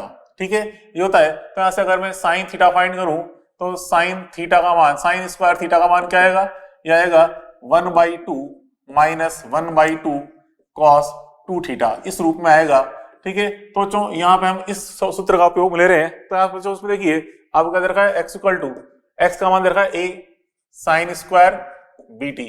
ठीक है, तो यहाँ से हम देखें इसको साइन स्क्वायर को हम क्या लिख रहे हैं, इस तरह लिख रहे हैं 1/2 माइनस 1/2 कॉस, यहाँ पे ये 2 थीटा हो गया ना, तो यहाँ पे थीटा था तो यहाँ 2 थीटा बन जाएगा, मतलब cos 2 bt हो जाएगा ये। ठीक है, cos 2 bt ये हो गया ये। अब यहाँ पे इस a को अंदर गुणा करते हैं तो a/2 minus a/2 cos 2 bt। ठीक है, अब यहाँ पे देखिए इसमें जो cos के बाहर गुणनफल है, इस cos थीटा के बाहर जो गुणनफल है ये तो बता रहा है आयाम को, ये तो क्या बच्चों, आयाम को बता रहा है a को, और t का गुणनफल बता रहा है ओमेगा को। तो आयाम तो कितना हो गया यहाँ पे a/2, आयाम तो यहाँ पे a/2 है। ठीक है, तो यहाँ पे a तो आ गया a/2। ठीक है, और फ्रीक्वेंसी आपको फाइंड करनी है तो ओमेगा अपॉन 2 पाई कर देंगे, तो ओमेगा अपॉन 2 पाई मीन्स 2b अपॉन 2 पाई। तो क्या होगा बच्चों, ये जाएगा b अपॉन पाई। तो फ्रीक्वेंसी कितनी आ गई इसकी, b अपॉन पाई आ जाएगी, आवर्ती जाएगी b अपॉन पाई, और आयाम कितना आ गया a/2। ये चीज अपन देख ली, क्लियर। अब बच्चों इसमें देखो यहाँ ध्यान समझे, जो कहना चाहता हूं मेरी बात को समझना, कि बच्चों आपको बताया मैंने कि एसएम की समीकरण होती है, एसएम की समीकरण होती है ये केवल साइन या कॉस के पदों में होती है, और वो भी घात यहाँ पे 1 होनी चाहिए। केवल साइन या कॉस के पदों में होती है और घात यहाँ पे 1 होनी चाहिए, ठीक है, अन्यथा हम समीकरण को एसएम नहीं बोलते, ठीक है। तो बच्चों देखो यहाँ पे इसलिए ये समीकरण 1 और जो 2 है, ये समीकरण 1 और 2 साइन या कॉस के पदों में और घातें 1 है, इसलिए ये तो क्या है एसएम को शो कर रही है, परंतु ये समीकरण है x बराबर a साइन स्क्वायर बीटी, ये बच्चों एसएम को शो नहीं कर रही, ठीक है। इसे हम क्या बोलेंगे, केवल आवर्त गति बोलेंगे। हाँ, हालांकि हमने इसको कन्वर्ट तो कर लिया इस रूप में, ये सिंगल कॉस के रूप में आ गया, परंतु फिर भी ये एसएम नहीं कहलाती, केवल आवर्त गति कहलाती है। उसका मुख्य कारण क्या है, जो अपने अवकलन समीकरण देखी थी, एसएम की अवकलन समीकरण, ठीक है, अवकलन समीकरण, इन समीकरणों को तो हम अवकलन समीकरण के रूप में चेंज कर सकते हैं, बट इसको हम अवकलन समीकरण में चेंज नहीं कर पाते, ठीक है। तो इसलिए ध्यान रखें कि यहाँ पे ये जब भी घात अगर 2 दे रखी हो तो उसको केवल क्या बोलना है, आवर्त गति, एसएम नहीं बोलना। हाँ, हालांकि इसमें आवर्त काल निकाल लिया, ये इसका जो आयाम निकाल लिया, इसकी आवर्ती निकाल ली, ठीक है, फिर भी क्या कहलाएगी ये केवल आवर्त गति कहलाएगी, सरल आवर्त गति नहीं होगी, ठीक है। चलो अब उसका देखें बच्चों, फिर आगे अगला पॉइंट, वेलोसिटी इन एसएचएम, वेलोसिटी इन एसएचएम, ठीक है। एसएचएम में जो वेलोसिटी होती है वो क्या होता है, देखो अपन बात करें पहले for SHM, SHM x equal to a sine omega t. तो चाहे कौन सी एसएचएम है, ये एसएचएम वो है जो माध्य अवस्था से स्टार्ट हो रही है, ठीक है। तो इसका अगर हमें वेलोसिटी का मान निकालना है तो वेलोसिटी कैसे निकाल लेंगे, dx अपॉन dt करके, क्यों बच्चों विस्थापन समीकरण दे रखी है, उसका कर डालो अवकलन तो वेग आ जाएगा। तो a, अब साइन ओमेगा टी का अवकलन क्या होता है, साइन का तो हो जाएगा कॉस ओमेगा टी, और यहाँ पे ओमेगा से गुणा भी करना पड़ेगा, तो a omega cos omega t आ जाएगा वेग का मान, ठीक है। तो इस प्रकार से समीकरण है, इसकी वेग समीकरण ये निकाल ली, ठीक है। तो जो x क्या गई, इस वाले के लिए ये बन गया वेग समीकरण। और अगर आपसे कहा कि चरम अवस्था से स्टार्ट हो रही है एसएचएम, तो उसके लिए वेग समीकरण क्या आएगी, तो पहले उसके लिए अपन समीकरण क्या देखेंगे, विस्थापन समीकरण x बराबर a cos ओमेगा टी, फिर उसका कर डालेंगे अवकलन, तो क्या मिल जाएगी, वेग की समीकरण, ठीक है। तो इस प्रकार से बच्चों वेग की जो समय के रूप में समीकरण होती है ना, वो हर अलग अलग एसएचएम के लिए अलग अलग होती है। समझो मेरी भावनाओं को, क्या कह रहा हूं मैं, वेग की जो टाइम के रूप में समीकरण है, समय के रूप में समीकरण है, टी के रूप में, वो हर अलग अलग एसएचएम के लिए अलग अलग होती है, ठीक है। अब परंतु बच्चों यहाँ पे हम बात करें रिलेशन की, x व v में संबंध, v व x में जो संबंध होता है ये बच्चों हर एसएचएम के लिए सेम होता है, ठीक है, फॉर ऑल एसएचएम, ये सभी एसएचएम के लिए सही है, एक ही संबंध होता है। समय रूपी समीकरण अलग होती है वेग की, लेकिन v और x में संबंध एक ही होता है। क्या होता है बच्चों, ये होता है v is equal to omega root of a square minus x square, ये वेग और x में संबंध ये होता है बच्चों, ठीक है। वेग और x में संबंध होता है। तो यहां से हम देखें बच्चों, अगर मैं x इक्वल टू 0 पुट करूं, ठीक है, देखो गौर से, एट x इक्वल टू 0, अगर यहाँ पे मैं x इक्वल टू 0 पुट करूंगा, मतलब कौन सी अवस्था, माध्य अवस्था, तो माध्य अवस्था पे हम देखेंगे वेग का मान क्या आएगा, अधिकतम, क्योंकि यहाँ पे x माइनस हो रहा ना, तो x का मान 0 रखेंगे तो वेग का मान अधिकतम मिलेगा, और वो क्या आएगा, v max बराबर क्या हो जाएगा, ओमेगा इंटू a, ठीक है। तो माध्य अवस्था पे वेग का मान क्या होता है, अधिकतम। अब जैसे कण माध्य से धीरे चरम पे जाता है, वेग घटता जाता है, और चरम पे वेग क्या होता है, 0, तो यहाँ पे x इक्वल टू a रखूंगा तो वेग 0 आएगा। तो माध्य पे तो वेग अधिकतम है और चरम पे कितना आ रहा है, 0 आ रहा है। अब यहाँ पे देखिए, इस समीकरण का अगर अपन ग्राफ बनाए तो ग्राफ हमें कुछ इस तरह मिलता है, vx ग्राफ। तो ये समीकरण है, ये एक दीर्घवृत्त की समीकरण होती है, इलिप्स की समीकरण। तो इसका जो v वर्सेस x ग्राफ है, देखिए v वर्सेस x ग्राफ हमें कुछ इस प्रकार से प्राप्त हो रहा होता है, इस तरह से। ये एक दीर्घवृत्त की समीकरण है, तो हमें ग्राफ मिलता है कुछ इस तरह से, ये ठीक है। यहाँ बच्चों दीर्घवृत्त में ये दूरी, ये स्थिति x है, और x का हम जानते हैं अधिकतम मान कितना होता है बच्चों, a, आयाम जिसे बोलते हैं, और v का जो अधिकतम मान है वो क्या है, ओमेगा a। तो इसमें बच्चों v अक्ष पे ये जो बिंदु है, v अक्ष पे ये बिंदु को बता रहा है ओमेगा a को, और ये बिंदु x अक्ष पे बता रहा है, आयाम a को बता रहा है, ठीक है। ये ओमेगा a और ये a, इस प्रकार से हमें दीर्घवृत्त के रूप में इसका ग्राफ मिल रहा होता है। चलो इस पे एग्जांपल अपन देखें, एग्जांपल 1 बोले अपन, आपसे कहा है कि v और x के मध्य ग्राफ एक सर्किल है, यदि vx ग्राफ एक वृत्त हो तो t बराबर क्वेश्चन मार्क, इसका आवर्तकाल बताना है क्या होगा। अब हम देख रहे हैं बच्चों वृत्त तो है ही नहीं, लेकिन दीर्घवृत्त है, हमसे बोल रहा है कि वृत्त है, तो बताना है क्या होगा। बच्चों वृत्त किसे कहते हैं बच्चों, दोनों की त्रिज्या क्या होती है, फिक्स होती है। वृत्त की त्रिज्या क्या होती है, फिक्स। वृत्त की जो त्रिज्या है, तो बच्चों वृत्त की त्रिज्या r का मान क्या होता है बच्चों, फिक्स होता है, निश्चित होता है, फिक्स्ड होता है। मतलब चाहे x अक्ष पे त्रिज्या देखें, चाहे y अक्ष पे त्रिज्या क्या होनी चाहिए, समान। तो बच्चों यहाँ पे ओमेगा a और a क्या होंगे, समान, इसलिए हमें यहाँ पे ओमेगा a एंड a का मान समान करना पड़ेगा, ओमेगा a बराबर a। ठीक है, ओमेगा ए और ए समान करना पड़ेगा, तो यहाँ से ए से कट गया तो ओमेगा का मान रख दो 2 पाई अपॉन कैपिटल टी, ठीक है, और यहाँ पे ये 1 आ गया, ओमेगा मान 2 पाई अपॉन कैपिटल टी रख दिया, तो यहाँ से टी निकल जाएगा, कितना निकलेगा टी आ जाएगा बच्चों 2 पाई सेकेंड। 2 पाई सेकेंड के लिए ये हम कहते हैं 6.28 सेकेंड, तो आवर्तकाल कितना होगा 6.28 सेकेंड आ गया इस सिस्टम का आवर्तकाल। ठीक है, चलो एक और एग्जांपल दिखाऊं, example number second. Example second बच्चों आपसे इस तरह से एक सिस्टम की बात कर रहा है, या बच्चों ये इसकी माध्यावस्था है, यहां से ये पिंड जो ऊपर जा रहा है, इस तरह से ऊपर जा रहा है, ये इसकी चरम अवस्था है।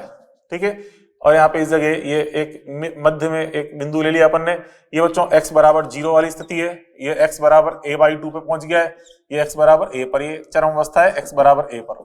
ठीक है, ये स्थिति रखी है। अब बच्चों यहाँ पे देखो, अब बच्चों आपसे कह रहा है कि ये कौन सी स्थिति है इसकी, बीच में x बराबर a/2, ये x इक्वल टू a है, मतलब ये तो माध्यावस्था हो गई, माध्यावस्था, और ये क्या बच्चों चरम अवस्था, इसकी चरम अवस्था।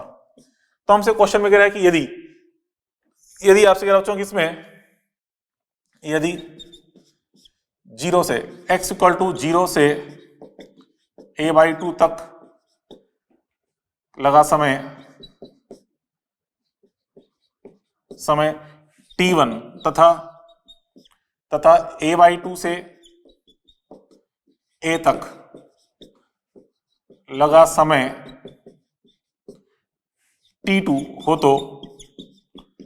तो t1 बटा t2 का मान आपको बताना है क्या होगा। तो t1 बटा t2 का मान बताना है क्या होगा, कितना टाइम लगेगा, मतलब ये पार्टिकल बच्चों इस तरह से जा रहा है, इधर गति कर रहा है इस तरह से। ठीक है, इस प्रकार से जा रहा है, अपन देखा कि यहाँ पे ये स्थिति बता रखी है। ठीक है, अब बच्चों यहाँ पे देखो समझना, सॉल्यूशन अपन देखें इसका सॉल्यूशन। तो बच्चों जो समीकरण होती है ये देखें बच्चों, यहाँ पे स्थिति क्या बता रही है t1, तो यहाँ पे बच्चों ये स्थिति t1 है, तो हम देखें यहाँ से तक का समय अंतराल हमें कितना रखा है, t1 दे रखा है, ये t बराबर 0 पे स्थिति है। ठीक है, माध्यावस्था t बराबर 0 पर ये स्थिति है, t बराबर 0 पर स्थिति है, यहां तक का लगा समय t1 और यहां से तक का समय कितना लग रहा है t2, ऐसा बोला गया आपसे, ये समय t2 लग रहा है। ठीक है, तो बच्चों t बराबर 0 पे कण कहां पे था, माध्यावस्था पे। ठीक है, यहाँ पे माध्यावस्था पे था कण इस जगह। तो देखो हम यहाँ पे जो इक्वेशन लिखे, मतलब ये एसएम कौन सी होगी, x equal to a sine omega t, मतलब कण कहां से स्टार्ट हो रहा है, माध्यावस्था से एसएम स्टार्ट हो रहा है, तो उसकी समीकरण क्या होती है, x equal to a sine omega t। ठीक है, तो x का मान रख दे यहाँ पे, अब यहां से जाता गया यहाँ पहुंचा, तो t1 समय पे यहाँ पहुंच रहा है, तो x का मान रख दो a/2। ठीक है, a साइन ओमेगा को हम लिखते हैं 2 पाई अपॉन कैपिटल T लिखते हैं, लिख दिया, और ये समय t1 है। तो बच्चों यहाँ पे a से a कट गया, अब बच्चों यह क्या है 1/2 is equal to sine 2 pi t1 upon capital T आया मान। तो बच्चों किस एंगल के लिए साइन का मान 1/2 होता है, 30 डिग्री के लिए, मतलब π/6 के लिए। तो यहां से हम देखें π/6 के लिए मान आ रहा है, तो 2 पाई t1 बटा कैपिटल T, पाई से पाई काट दो, तो इसलिए बच्चों t1 का मान कितना आ गया, इसलिए बच्चों t1 का मान तो आ गया ये t1 बराबर t/12, t/12, मतलब यहां से तक का समय कितना लगा, t/12। अब बच्चों एक चीज अपन जानते हैं, जब भी कण एसएम करता है उसका एक पूरा साइकिल कैसे होता है, माध्य से चरम पे गया, चरम से वापस माध्य पे आया, फिर इधर चरम पे गया, फिर वापस यहाँ आया, इसका एक चक्र पूरा हो गया। एक चक्र में समय कितना लगा, कैपिटल T।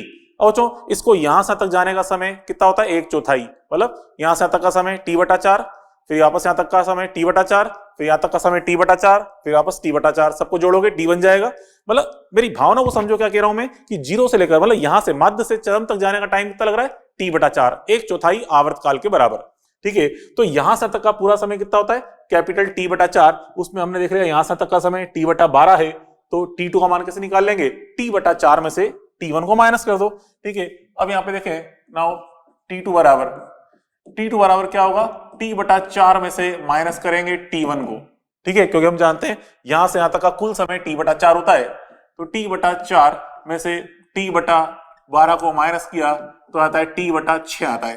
ठीक है, तो आता है रिजल्ट क्या आ जाएगा, t1 अपॉन t2 बराबर, यहां से भाग दे देंगे तो 1/2, ये इसका आंसर आ जाएगा 1/2।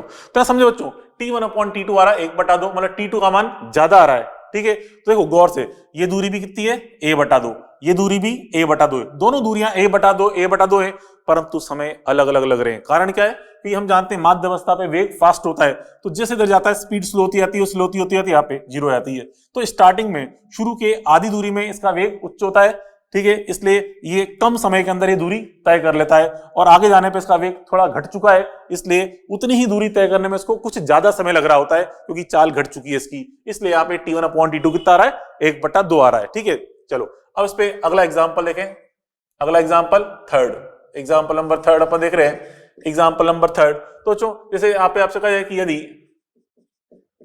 x1 व x2 स्थिति पर वेग v1 व v2 हो, तो मतलब कोई पार्टिकल एसएम कर रहा है, कहीं पे भी कोई x1 स्थिति है, उस पर वेग v1 है, थोड़ा आगे गया स्थिति x2 पर वेग v2 है, तो स्थिति x1 और x2 पर वेग v1 v2 बता रखे, तो आपको यह बताना है इस एसएचएम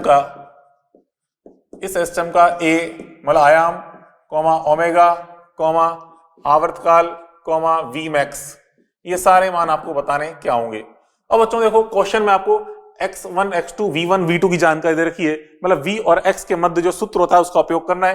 ये रहा सूत्र v और x के मध्य, ठीक है, इस सूत्र का आपको उपयोग करना है। ठीक है, तो यहाँ पे देखिए, अब यहाँ पे मैं इसका स्क्वायर कर दूं तो वर्क करने पे क्या जाएगा, सॉल्यूशन समझे इसका मैं वर्क करूं तो आएगा v square equal to omega square bracket में a square minus x square.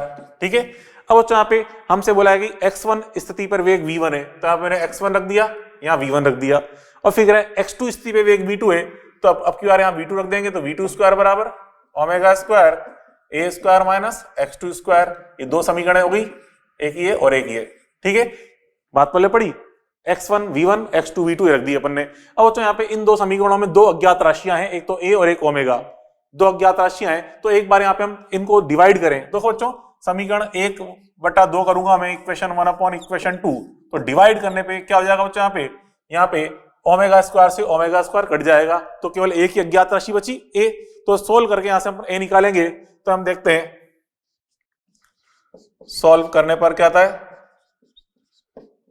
Solve करने पर यह आएगा a बराबर रूट ऑफ, तो बच्चों यहां से सॉल्व करने पे जो a का मान निकालेंगे, इस a का मान आएगा v1 square x2 square minus v2 square x1 square upon v1 square minus v2 square. ये आता सोल्व करने पे, झूठ नहीं बोल रहा, अपने आप ट्राई करना, क्योंकि कैलकुलेशन इंपॉर्टेंट नहीं बच्चों, कैलकुलेशन आप कर लोगे। आप तरीका समझें कि दो समीकरण बन रही है, दो अज्ञात राशियां हैं, एक बार हमें यहाँ पे ओमेगा को गायब करना है और एक बार a को गायब करना है। तो पहले मैंने डिवाइड किया, ओमेगा गायब हो गया कट के, यहाँ सोल्व करने पे a आ जाएगा। ठीक है, a का मान आ गया root of v1 square x2 square minus v2 square x1 square upon v1 square minus v2 square. ठीक है, अब यहाँ से हमें इस अब की बार गायब करना है a को, कैसे गायब करेंगे, पहले ओमेगा स्क्वायर को अंदर मल्टीप्लाई कर लो, यहाँ भी ओमेगा स्क्वायर अंदर मल्टीप्लाई कर लो। अब यहाँ घटाएंगे तो घटाने पर हम देखेंगे यहाँ पे ओमेगा स्क्वायर a स्क्वायर और यहाँ भी omega square a square cut जाएंगे, अर्थात यहाँ पे अब की बार ये जो a है वो गायब हो जाएगा, मतलब इक्वेशन 1 माइनस इक्वेशन 2 कर रहा हूं अब की बार में।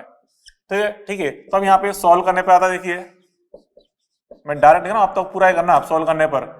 ठीक है, तो सॉल्व करने पर अपन देखते हैं अब क्या निकल के आएगा, यहाँ से एक अब क्या निकल जाएगा ओमेगा मान, तो omega is equal to root of, अब क्या निकल चो ओमेगा निकलेगा, ओमेगा मान आएगा root of v1 square minus v2 square upon, ठीक है, v1 square minus v2 square upon, यह जाएगा result x2 square minus x1 square, यह आता है रिजल्ट।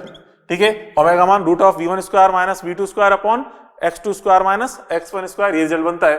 अब बच्चों अब ये तुमने a निकाल लिया, ओमेगा निकाल लिया, अब निकाला आवर्तकाल। ठीक है, अब जानते हो बच्चों t इक्वल टू, हम जानते हैं आवर्तकाल का फॉर्मूला था 2 पाई अपॉन ओमेगा, सिखाया था आपको तुमने, t बराबर 2 पाई अपॉन ओमेगा। तो यहाँ से ओमेगा मान रख दो इसके अंदर, तो यहाँ से क्या जाएगा रिजल्ट, देखिए t बराबर 2 पाई अपॉन ओमेगा करेंगे तो 2 पाई और यह जाएगा x2 square minus x1 square upon v1 square minus v2 square. तो क्या निकाल लिया अपन ने, आवर्तकाल निकाल लिया। ठीक है, आवर्तकाल आ गया। अब बच्चों हमें क्या निकालना है, ओमेगा निकल चुका है, उससे t निकाल लिया, अब v मैक्स निकालें, तो v मैक्स इक्वल टू क्या होता है बच्चों, v max equal to, v max का मान निकालेंगे कैसे, v मैक्स बराबर क्या होता है, देखिए यहाँ से v मैक्स का मान आया था ओमेगा इंटू ए, तो ओमेगा इंटू ए करेंगे, तो ओमेगा इंटू ए, ये रहा ओमेगा, ये रहा ए, गुणा करिए, तो यहाँ पे गुणा करने पे देखिए v1 स्क्वायर यहाँ माइनस v2 स्क्वायर नीचे आ रहा है, यहाँ ऊपर आ रहा है, कट जाएगा, ये तो कट जाएगा, क्या बचेगा, ऊपर तो बचेगा ये v1 square x2 square minus v2 square x1 square बटे में आ जाएगा x2 square minus x1 square, ये बन जाएगा। ठीक है, तो इस तरह से अपन ने ये क्वेश्चन सोल्व कर लिया। तो बच्चों यहाँ पे अपन ने इस वेलोसिटी पे आधारित ये 2-3 क्वेश्चन अपन ने सोल्व किए। बात पहले पड़ी। अब बच्चों देखो अगला एग्जांपल अपन समझे वेग पर आधारित। आपसे कह रहा है बच्चों x1 का मान दे रखा है इतना और x2 का मान इतना, और आपसे कह रहा है कि सेकंड कण के सापेक्ष फर्स्ट कण के वेग का कलांतर क्या होगा। तो बच्चों यहाँ पे दो कण एसएम कर रहे हैं, इनकी समीकरण आपको दे रखी है, विस्थापन समीकरण, इनके वेगों के मध्य कलांतर पूछा जा रहा है कि फर्स्ट सेकंड के सापेक्ष फर्स्ट की वेग का कलांतर क्या होगा, ये निकालना है। तो जो कलांतर निकालने से पहले जो दोनों समीकरण आपको दे रखी है, मतलब जो जिन समीकरणों के मध्य कलांतर निकालना है, पहली जरूरी है बच्चों समीकरण किस रूप में होनी चाहिए, धनात्मक साइन थीटा के रूप में होनी आवश्यक है। जिन दो समीकरणों के मध्य कलांतर ज्ञात करना है वो दोनों समीकरण धनात्मक साइन थीटा के पदों में होनी जरूरी है। तो पहले नहीं है तो उसको हम साइन थीटा में कन्वर्ट करेंगे। कैसे करेंगे, तो देखिए बच्चों पहले यहाँ पे आपको क्या दे रखा है, x1 x2 रखे हैं, तो इनके पहले वेग निकाले अपन क्या होंगे। तो सॉल्यूशन नंबर फर्स्ट अपन देख रहे हैं, तो यहाँ पे v1 का मान निकालें, क्या होगा v1 का मान, तो कैसे निकालेंगे, dx1 अपॉन dt करके, तो इसका कर डालेंगे अवकलन, तो dx1 अपॉन dt करें तो क्या जाएगा 0.1, तो कांस्टेंट है। ठीक है, और फिर बच्चों यहाँ पे साइन थीटा का अवकलन क्या होता है, यहाँ पे साइन थीटा का अवकलन क्या हो जाएगा कॉस थीटा, लेकिन अंदर जो tan t है उसमें tan जो गुणनफल है वो आगे गुणा भी होगा, तो जाएगा tan cos, साइन का अवकलन cos हो गया, तो cos tan t प्लस π/3। ठीक है, इसका अवकलन कर दिया अपन ने, तो कितना बन गया बच्चों v1 का मान, ये आ गया v1 का मान, cos को इससे गुणा करेंगे तो 1 हो जाएगा, तो cos tan t प्लस π/3 आया। ठीक है, अब बच्चों ये जो मान आया है, अब देखिए गौर से, ये cos के पदों में आ रहा है, इसे धनात्मक साइन के पदों में चेंज करने के लिए हम इसमें अंदर क्या ऐड करेंगे π/2, मतलब इस तरह से लिखते हैं इसको हम, ये लिखेंगे साइन tan t प्लस π/3, तो यही सही, इसमें एक्स्ट्रा अपन को क्या ऐड करना पड़ता है π/2। अभी थोड़ी देर पहले समझाया था आपको बच्चों, साइन के पदों में हम ऐसे चेंज करते हैं इसको, प्लस π/2 ऐड करके, ये समीकरण नंबर 1 हो गई। चलो अब v2 का मान निकालें, वेग v2 कैसे निकालेंगे, dx2 अपॉन dt करके, तो इसका कर डालें अवकलन, तो उसका अवकलन करेंगे तो 0.2 तो कांस्टेंट है। ठीक है, और फिर आगे अंदर जो ये आगे cos ओमेगा t है, तो cos tan t का अवकलन क्या हो जाएगा, ये जाएगा minus tan sin tan t, ये बन जाएगा इसका अवकलन। अब बच्चों यहाँ पे देखिए ये क्या हो जाएगा 2 माइनस का 2, या बच्चों माइनस का 2 साइन tan t, ये बनेगा।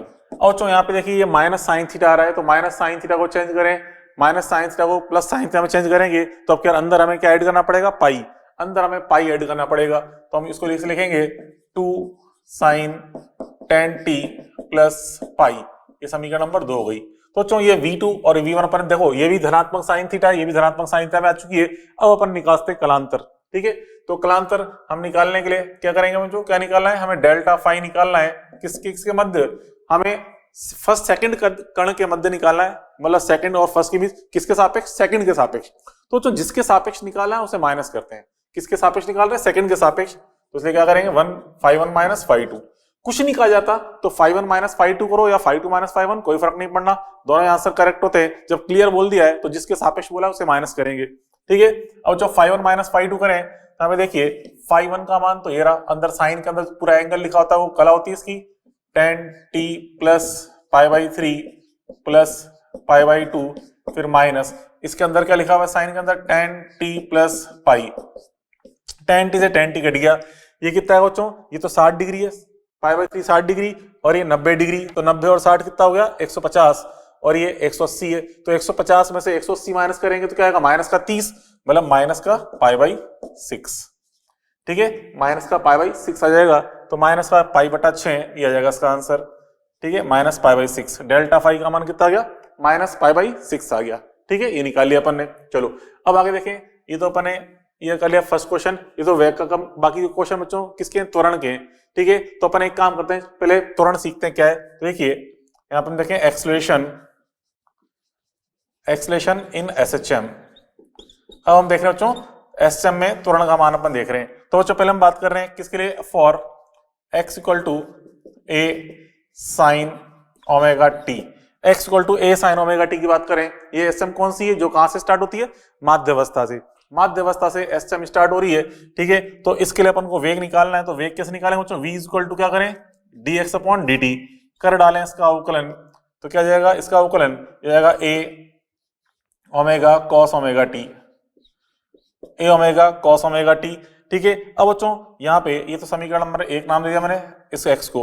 अब बच्चों अगर मुझे यहाँ पे भी कलांतर अगर निकालना है तो हम क्या कर सकते हैं, इसको हम किसके रूप में चेंज कर सकते हैं, साइन के रूप में कलांतर निकालने के लिए। तो कलांतर के लिए मैं क्या लिख दूं, उसको अभी निकालूंगा, कलांतर से मैं चेंज कर रहा हूं, तो कॉस को हमें धनात्मक साइन के रूप में चेंज करना है, तो हम यहाँ पे लिखेंगे sign omega t plus pi by two, क्या ऐड करेंगे extra, pi by two add करेंगे।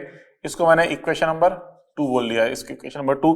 अब देखिए चलो ए निकालने जा रहा हूं मैं, ए बराबर क्या होता है बच्चों, डीवी अपॉन डी, इसका कर डालें अवकलन, तो डीवी अपॉन डी करेंगे, तो मतलब ये जो दिख रहा है ना आपको ए ओमेगा कॉस ओमेगा टी, कर डालो इसका अवकलन, तो यहाँ पे क्या जाएगा ए ओमेगा, तो कांस्टेंट है, कॉस ओमेगा टी का अवकलन क्या होता है माइनस साइन, ठीक है, माइनस साइन ओमेगा टी, मतलब minus omega sine omega t बनेगा, क्योंकि अंदर जो ओमेगा है उसको गुणा भी करना पड़ता है, तो minus omega sine omega T, ठीक है। तो अब यहाँ पे इसको गुणा कर दो, तो क्या आ गया ये आ जाएगा बच्चों माइनस का a omega square minus a omega square sine omega t बन रहा है, ठीक है। अब बच्चों यहाँ पे माइनस साइन थीटा है, इसको धनात्मक साइन थीटा के रूप में अगर मैं लिखना चाहूं तो मैं क्या लिखना पड़ेगा, मेरे को ये लिखना पड़ेगा ए ओमेगा स्क्वायर, देखिए a omega square sine omega t plus pi, हमें आपके क्या ऐड करना पड़ेगा, प्लस पाई, जैसे यहाँ देखा था बच्चों माइनस साइन थीटा की टर्म थी तो अंदर बीच में प्लस पाई ऐड करना पड़ा, पर आगे तो यहाँ पे प्लस पाई ऐड कर दिया मैंने, ठीक है। अब यहाँ पे इसके अंदर हम इन तीनों की कला को गौर से देखें तो यहाँ से हम देखते हैं बच्चों, यहाँ पे इसमें देखिए ये अपन ने किसके लिए निकाला, इस एसएम के लिए, ठीक है। अगर ऐसे ही अगर आपको कहा तक कहता कि चरम अवस्था से एसएम स्टार्ट हो रही है तो x इक्वल टू क्या लेके चलते, ए कॉस ओमेगा टी, उसके अवकलन करते जाते तो हमें वो उस समीकरण के लिए प्राप्त हो जाते हैं मान सारे, ठीक है, उस एसएम के लिए प्राप्त होते। अब यहाँ पे हम गौर से देखें कि यहाँ बच्चों देखो इसमें देखिए x की कला क्या आ रही है ओमेगा टी, वेग की कला आ रही है omega t plus pi by two, त्वरण की कला आ रही है ओमेगा टी प्लस पाई, मतलब यहाँ पे जो ए की कला है x से तो कितनी आगे है, x से तो पाई आगे है, और वेग से कितनी आगे है, पाई बटा 2 आगे है, तो हम कह सकते हैं क्या पे आता है, अतः बच्चों ए की कला v से पाई बाई टू आगे है तथा x से पाई आगे है, ठीक है। तो x से पाई आगे है, ये अपन देखा ए की कला के बारे में। अब बच्चों देखो यहाँ पे ये तो अपन इसके बारे में देख लिया। अब अगर अपन ऑल एसएम की बात करें तो देखो ये जो इक्वेशन है ए व एक्स के मध्य संबंध, ए व एक्स के मध्य संबंध, एक्स व ए में संबंध जो होता है ये हम बात करें फॉर ऑल एसएचएम, सभी एसएचएम के लिए, तो क्यों क्या सकता है, तो यहाँ से देखें ये जो लिखा ना x equal to a sine omega t, यहाँ पे निकाला अपने भी ए का मान, क्या निकाला था ये a omega square sine omega t, तो यहाँ पे जो ए साइन ओमेगा टी आप लिख रहा है capital A sine omega t, इसको मैं x लिख दूं तो क्या आ जाएगा ये माइनस ओमेगा स्क्वायर एक्स, तो ए इक्वल टू क्या आएगा बच्चों, ए इक्वल टू आएगा माइनस का ओमेगा स्क्वायर एक्स, निकाला तो फिर हमने इस समीकरण से, लेकिन ये सभी के लिए सत्य होता है, चाहे कोई सी भी एसएचएम हो, हर एसएचएम के लिए a equal to minus omega square x, ये आ गया ए का मान, ठीक है। अब बच्चों यहाँ पे हम देखें ये जो समीकरण आ रही है ये किस रूप में आ रही है, देखिए यहाँ पे देखो, यहाँ पे जो ए का अधिकतम मान है, अगर अपन देखें इसमें बच्चों x बराबर ए पर जो a का मान आएगा, a बराबर क्या आएगा बच्चों ओमेगा स्क्वायर ए, x बराबर a पर निकाले तो a बराबर ये ओमेगा स्क्वायर ए आएगा जो कि अधिकतम होगा नहीं वो अधिकतम। अब बोलो यहाँ पे तो माइनस ओमेगा स्क्वायर ए आ रहा है, आपने प्लस कैसे लिख दिया बेटा, मैंने परिमाण लिखा है, परिमाण, क्योंकि एक्चुअल में यहाँ पे ये जो माइनस का चिन्ह है ना, ये क्या बता रहा है दिशा को, कि जैसे कण अगर बच्चों इधर जा रहा है तो इस पे त्वरण का लग रहा है, इस दिशा में लग रहा है त्वरण, मतलब विपरीत दिशा में, तो यहाँ पे ये माइनस चिन्ह केवल इसकी दिशा बता रहा है, तो इसका परिमाण अधिकतम कहाँ पे होता है बच्चों, चरम अवस्था पे इसका परिमाण अधिकतम होता है।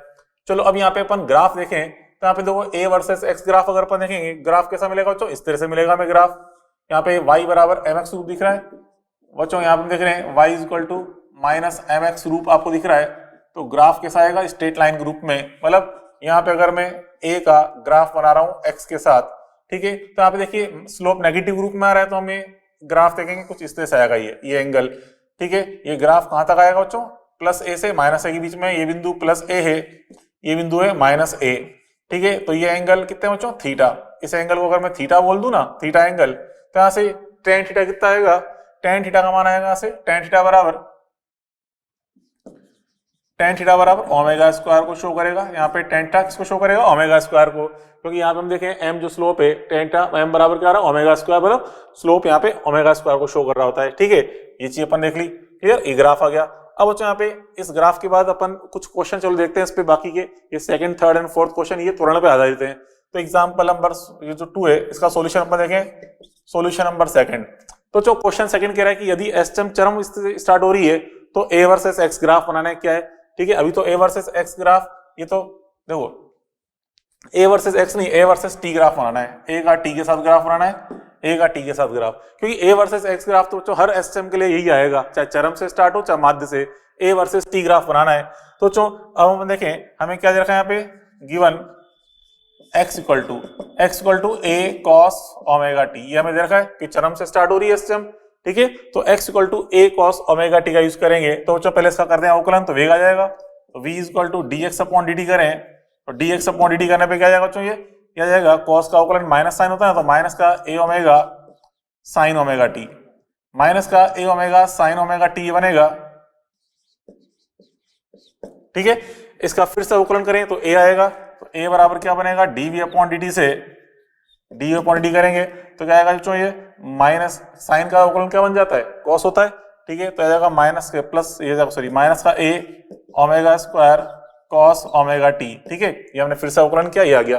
तो बच्चों यहाँ पे देखिए इस a का मान जो समानुपाती आ रहा है माइनस ओमेगा टी के समानुपाती हो रहा है, तो हम देख रहे हैं a समानुपाती क्या आ रहा है, माइनस कॉस ओमेगा टी के रूप में। तो बच्चों देखो यहाँ पे धनात्मक कॉस और ऋणात्मक कॉस का ग्राफ कैसा होता है, देखिए अगर ग्राफ यहां से ऐसे स्टार्ट करके बना रहे हैं, इसका बच्चों कॉस थीटा ग्राफ है, कॉस थीटा ग्राफ ऐसा आता है।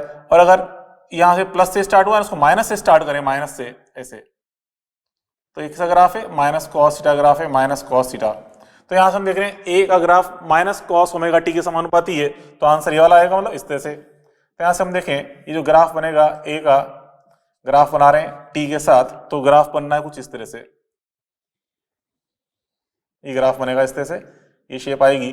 ये बिंदु बता रहा है किसको, आवर्तकाल टी को, या ये कहते हैं ये बिंदु बता रहा है t/2 को बता रहा है, t/2 को, ये बिंदु t को, आवर्तकाल को, एक चक्र को, ये t को, ठीक है। ये अपन ने देख लिया।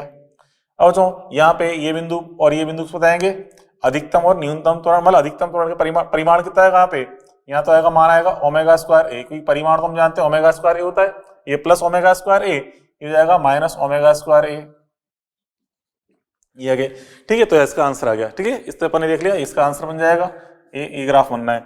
अब देखें सॉल्यूशन नंबर थर्ड, देखिए solution number third, question third क्या कह रहा है आपसे कह रहा है कि x1 x2 स्थिति पर वेग v1 v2 और त्वरण अल्फा बीटा है, तो अल्फा बीटा है तो दूरी अंतराल x2 माइनस x1 क्या है, ये हमें ज्ञात करना है। तो यहाँ पे देखिए इसके अंदर यहाँ पे अपन समझे हमें वेग का x के साथ संबंध और त्वरण का x1 x2 के साथ संबंध की बात कर रहा है। तो यहाँ पे हमने थोड़ी देर पहले कहा था वेग का x का संबंध क्या होता है, v equal to omega root of a square minus x square. तो उसका वर्क कर दें तो हम जानते हैं v स्क्वायर इक्वल टू क्या होता है, ओमेगा स्क्वायर ए स्क्वायर माइनस एक्स स्क्वायर, ठीक है। अगर यहाँ 1 लिख दे तो यहाँ 1 हो जाएगा, ये तो समीकरण नंबर 1। फिर बच्चों यहाँ पे अगर 2 की बात करें तो v2 स्क्वायर बराबर ओमेगा स्क्वायर ए स्क्वायर माइनस x2 स्क्वायर, ये समीकरण नंबर 2। ये तो वेग का संबंध हो गया। अब हम देखें बच्चों उसके बाद फिर त्वरण का संबंध, हमें कहा था बच्चों त्वरण a बराबर क्या था, माइनस ओमेगा स्क्वायर एक्स, ठीक है। तो अल्फा रख दें, a का मान अल्फा दिया है x1 स्थिति पर, तो ओमेगा स्क्वायर x1, ये समीकरण नंबर 3, ठीक है। फिर बीटा बराबर क्या जाएगा, माइनस का ओमेगा स्क्वायर x2, ये समीकरण नंबर 4। अब यहाँ पे अब मैं समीकरण नंबर 1 माइनस 2 करूं तो क्या आएगा, देखिए समीकरण 1 माइनस 2 कर रहे हैं, 1 माइनस 2 करने पे क्या आएगा, 1 में से 2 घटाएंगे तो v1 square minus v2 square बराबर, तो यहाँ से बच्चों ओमेगा स्क्वायर को अंदर मल्टीप्लाई कर दो पहले, फिर घटाएंगे तो ओमेगा स्क्वायर ए स्क्वायर से ओमेगा स्क्वायर ए स्क्वायर कट जाएगा, ठीक है। फिर इसको इसमें गुणा करके माइनस कर रहे हैं अपन, तो आ जाएगा या omega square x2 square minus x1 square, ये आ गया। ये तो इक्वेशन 1 माइनस 2 किया। अब यहाँ पे इक्वेशन 3 प्लस 4 करें, equation 3 plus equation 4, equation 3 plus equation 4 कर रहा हूं मैं, तो इन 3 और 4 को ऐड करेंगे तो क्या आएगा, अल्फा प्लस बीटा बराबर कितना है यहाँ पे माइनस ओमेगा स्क्वायर, कॉमन ले लो तो जाएगा ये x1 प्लस x2 या कहते हैं x2 प्लस x1, एक ही बात है, ठीक है। अब बच्चों देखो हमें निकालना क्या है, x2 माइनस x1, जो किस में छुपा बैठा है, इसके अंदर, क्योंकि ये ए स्क्वायर माइनस बी स्क्वायर को क्या लिखते हैं, ए प्लस बी इंटू ए माइनस बी। तो अब इनको हम आपस में डिवाइड करें तो ये ए प्लस बी से यहाँ का ए प्लस बी कट जाएगा, ए माइनस बी बच जाएगा, मतलब देखो इस टाइम कैसे आता है। अब यहाँ डिवाइड कर रहा हूं मैं v1 square minus v2 square upon alpha plus beta से डिवाइड कर रहा हूं, तो डिवाइड करने पे क्या होगा, देखिए इससे यहाँ पे ये जो ओमेगा स्क्वायर, तो चलो ओमेगा स्क्वायर लिख दिया, ये कितना जाएगा x2 minus x1 x2 plus x1, ठीक है, और बटे में यहाँ पे माइनस का omega square x2 plus x1 है। यहाँ बच्चों x2 प्लस x1 से x2 प्लस x1 कट गया, ओमेगा स्क्वायर से ओमेगा स्क्वायर कट गया, यहाँ माइनस बचेगा, इसको यहाँ गुणा कर दो तो क्या जाएगा x2 माइनस x1। इसलिए हम कह सकते हैं बच्चों कि यहाँ पे x2 माइनस x1 का मान कितना आया, इस माइनस को यहाँ गुणा कर दोगे तो ऊपर जाएगा v2 square minus v1 square, और बटे में क्या आ गया, अल्फा प्लस बीटा, तो इसका आंसर आ जाएगा, ठीक है। अब बच्चों उसके बाद फिर एग्जाम्पल नंबर 4 देखिए, चौथा क्वेश्चन क्या कह रहा है आपसे, देखिए फोर्थ क्वेश्चन आपसे कह रहा है कि इस प्रकार से बच्चों एक प्लेटफॉर्म है, यहाँ पे इस प्रकार से ये एस चम कर रहा है, आयाम इसका ए है, ठीक है। तो बच्चों अब यहाँ पे हमसे कह रहा है कि प्लेटफॉर्म की अधिकतम संभव दोलन आवृत्ति क्या होगी कि पिंड एम इस पे ना फिसले, ठीक है। धीरे धीरे गति करेगा तो वैसे नहीं फिसलेगा, लेकिन अगर तेज गति करेगा तो इसमें फिसलने की प्रवृत्ति आ जाएगी, ऊपर वाले पिंड की फिसलने की। क्यों, क्यों बच्चों, हम जानते हैं यहाँ पे प्लेटफॉर्म एक त्वरण से गति कर रहा है, तो जब भी कोई निर्देश तंत्र का त्वरण विद्यमान होता है तो क्या कहलाता है, एक अजड़त्वीय निर्देश तंत्र, और अजड़त्वीय निर्देश तंत्र में हम सूडोबल दर्शाते हैं, ठीक है। तो बच्चों यहाँ पे देखिए, इसमें जब ये अपनी चरम अवस्था पे होगा, ये प्लेटफॉर्म चरम अवस्था पे, उस समय यहाँ पे इसका त्वरण अधिकतम होगा, मैंने लिखा ना एमएक्स बराबर ओमेगा स्क्वायर है, त्वरण अधिकतम होगा तो इसलिए सूडोबल भी अधिकतम आएगा, और सूडोबल का लगे इस पे लग गया, इस दिशा में सूडोबल, इस दिशा में कितना आएगा, small m into m x, ये सूडोबल लग गया इस पे,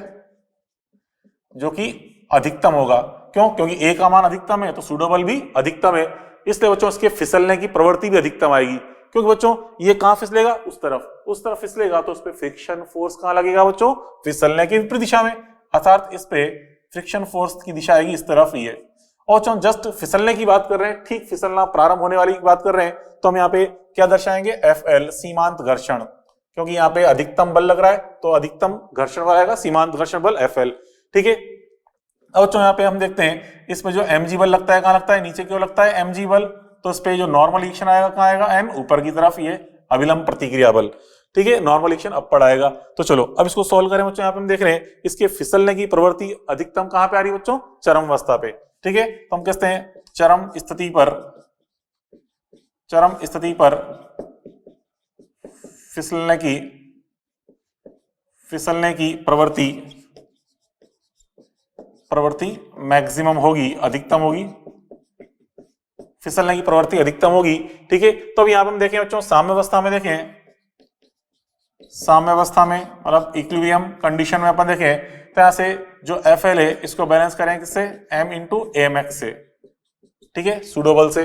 और जो एफ एल यहाँ पे सीमांत घर्षण बल, इसका मान क्या होता है, म्यू इंटू एन, ठीक है, म्यू इंटू एन, एन को हम क्या लिखते हैं एम जी, और एम एम एक्स कितना बच्चों, ओमेगा स्क्वायर ए लिख दिया मैंने, ए ओमेगा स्क्वायर ए, तो एम से तो एम कट जाएगा, तो यहाँ से ओमेगा का मान कितना हो गया, ओमेगा इज इक्वल टू होगा रूट ऑफ म्यू जी बटा ए, ये तो अपन क्या निकाल लिया, ओमेगा मान निकाल लिया, ठीक है, ये आंसर टिक कर देंगे। मान लो चलो ओमेगा नहीं है, क्या पूछा इसने, दोलन आवृत्ति पूछा, दोलन आवृत्ति से बोलते हैं स्मॉल एन को बोलते हैं, ये तो खैर कोणीय आवृत्ति होगी, दोलन आवृत्ति एन को बोलते हैं। अगर ऑप्शन में दे रखें तो उसको टिक कर देंगे, लेकिन अगर दोलन आवृत्ति हर्ट्ज के रूप में होती है स्मॉल एन, तो स्मॉल एन बराबर क्या होता है, ओमेगा अपॉन 2 पाई, ठीक है। तो ओमेगा अपॉन 2 पाई करेंगे तो यहाँ पे क्या जाएगा, 1 upon 2 pi root of mu g upon a, ये भी करेक्ट आंसर है। ये बता रहा है दोलन आवर्ती को, ये बता रहा है कोणीय आवर्ती को। कभी कभी बच्चों पूछ लेता है दोलन आवर्ती ज्ञात करो और ऑप्शन ऐसे दे रखे होते हैं, तो कोई दिक्कत नहीं, आप ऑप्शन देख के टिक कर लो। क्या टिक करना है आपको, जो दे रखा है कि दोनों ऑप्शन कभी नहीं होंगे कि ये भी हो और ये भी हो, तो क्या टिक करें, हाँ फिर तो खैर ज्यादा सही तो ये, लेकिन ऐसे कभी नहीं होगा कि दोनों ऑप्शन दे रखे हैं, ठीक है। तो इस प्रकार से अपन ने यहाँ पे ये अपने एसएम में त्वरण के बारे में अपन ने पढ़ा, ठीक है। तो बच्चों खैर चलो आज के लिए इतना वो थे, बाकी अपन कल आगे और पढ़ेंगे एसएम के बारे में, कल मिलते हैं, ओके गुड बाय।